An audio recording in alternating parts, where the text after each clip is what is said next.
Hello and welcome to Mentoring the Mentors, an institute that accelerates your learning curve. So, my dear educators, in this video, we shall talk about what is the pattern of availability and utilization of public finances in secondary education in federal framework in India, right? So, we shall discuss the same in detail because this can be asked as a long answer question also in the exam. So, here is the mind map for you. These are the points that we shall talk about. Like federal framework को हमने किस points के basis पर discuss करेंगे? Allocation of the funds, central government funding, state government funding, utilization of resources, centre sponsored schemes जो हमने already detail में पढ़ी हैं, monitoring and accountability and the different challenges. So without further ado, let's talk about all these things in detail, right? So here you go, my dear educators. The first point, as we have talked about allocation of funds, the responsibility for funding education in India is shared between the central government and the state government. You know, funding कौन share करता है? Center and state. The central government allocates funds for education through its annual budget. Annual budget में declare किया जाता है कि कितने funds होंगे, किस सेक्टर को किस स्टेज में कितना फंड इन्वेस्ट किया जाएगा, किसको कितना एलोकेशन किया जाएगा, while the state governments also allocate the share of the funds कि वो कितना इसमें शेयर करेंगी, उनका क्या कंट्रीब्यूशन रहेगा, right? And the allocation of the funds in influence, ये एलोकेशन ऑफ द फंड्स किससे इन्फ्लुएंस होता है? पॉपुलेशन से, और जो हमें सोशियो इकोनॉमिक बैकग्राउंड के अकॉर्डिंगली उस पर्टिकुलर कैटेगरी के जो इंडिविजुअल हैं उनकी अपलिफ्टमेंट के लिए, उन रीजन के लिए एंड स्पेशल नीड्स के बेसिस पर ये फंड्स जो है वो एलोकेट किए जाते हैं. सेंटर गवर्नमेंट फंडिंग की जब हम बात कर रहे हैं कि centre government provides financial support for secondary education through various programmes and schemes. The different schemes are like, as we have been talking about, RAMSA, Rashtriya Madhyamik Shiksha Abhiyan, which aims to enhance access to quality secondary education. And the central government also provides funds for specific initiatives like teacher training, infrastructure, digital learning, scholarship.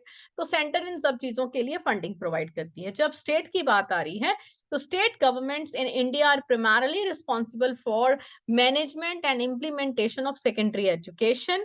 And they allocate funds from their own budgets. अपने budget में से जो fund है वो allocate करते हैं to support secondary schools in the respective states.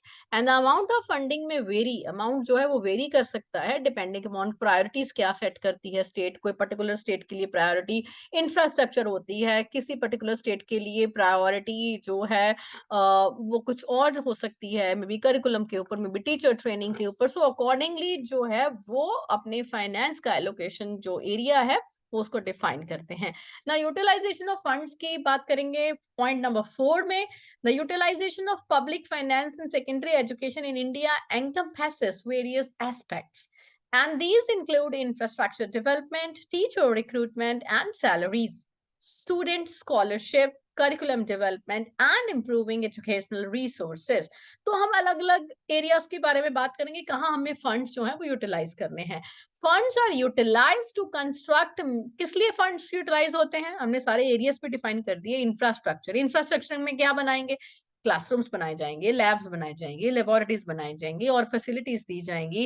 Teacher training में teacher enrolment है, न्यू टीचर हायर किए जाएंगे, उनको ट्रेन किया जाएगा. टीएलएम, उनको टीचिंग लर्निंग मटेरियल प्रोवाइड किया जाएगा.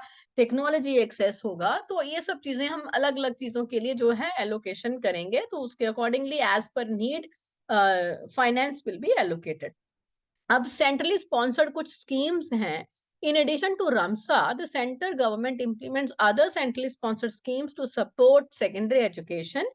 These schemes focus on specific areas such as vocational education, girls education, inclusive education, CWSN, children with special needs or disabilities, or maybe ICT का use. तो उसके accordingly different schemes के accordingly जो funds हैं वो allocate किए जाते हैं. इन स्कीम्स के अंडर जो फंड्स एलोकेशन होता है वो कैपेसिटी बिल्डिंग के लिए, स्किल डेवलपमेंट के लिए, नेसेसरी रिसोर्सेज को प्रोवाइड करवाने के लिए. ऑब्जेक्टिव क्या है? Quality secondary education, right? No, हमने सेंट्रली स्पॉन्सर्ड स्कीम्स की बात कर ली. Now let's talk about monitoring and accountability.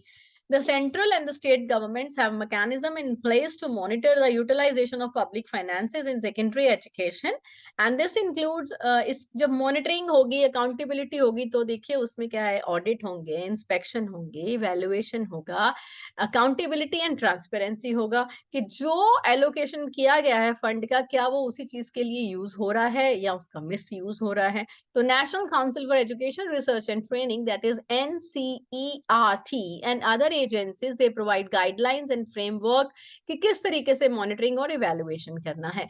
और इसका last point जो हम बात कर रहे हैं वो है challenges. So India's federal framework poses several challenges in the availability and the utilization of public finances in the secondary education. तो ये जो challenges है इसमें क्या है, unequal distribution of funds सबसे बड़ा challenge, right? जरूरी नहीं है कि वो स्टेट्स का, हर एक स्टेट का अपना एक प्रायोरिटी वो सेट करते हैं, तो उसके अकॉर्डिंगली डिस्पैरिटीज हो सकती हैं. इंफ्रास्ट्रक्चर रिसोर्सेज में सेंटर ने फंड दे दिए, स्टेट ने आके उसको एलोकेट करना है.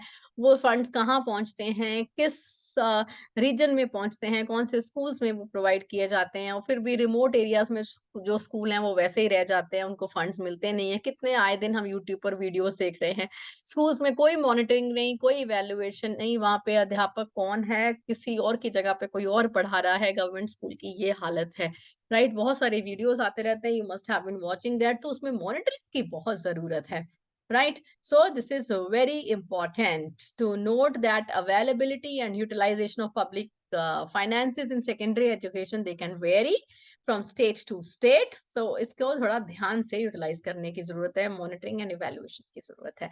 सो अगली वीडियो में बात करेंगे एनडीसी, नेशनल डेवलपमेंट काउंसिल के बारे में. This is another important question, right. Short answer में आ सकता है, शॉर्ट क्वेश्चन में आ सकता है, right. Thank you, have a nice day, stay tuned to mentoring the mentors.